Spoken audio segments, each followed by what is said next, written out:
আমার হাজব্যান্ড আমাকে অভদ্র ভাষায় গালিগালাজ করে আর সবার সামনে আমাকে ছোট করে, এক্ষেত্রে আমার করণীয় কি? আমাকে পরামর্শ দেবেন এবং আমার হাজব্যান্ডকে নসিহা করবেন প্লিজ।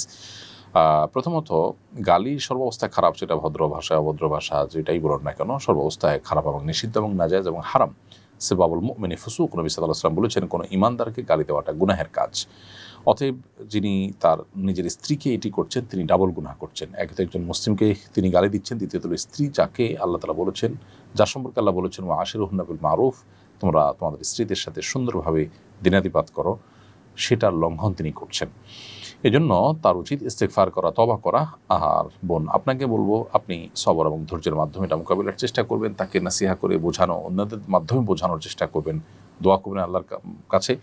একটা সময় ইনশাআল্লাহ আল্লাহ তাআলা আপনাকে এই পরিস্থিতি থেকে মুক্তি দান করবেন এবং সবরের জন্য আপনি আল্লাহর কাছে অবশ্যই বিনিময় লাভ করবেন। আল্লাহ তাআলা মানুষকে অনেকভাবে পরীক্ষা করেন। এই পরীক্ষা যদি আপনি উত্তীর্ণ হন, দেখা যাবে আপনার জন্য ভালো কিছু অপেক্ষা করছে দুনিয়া কিংবা আখিরাতে ইনশাআল্লাহ তাআলা।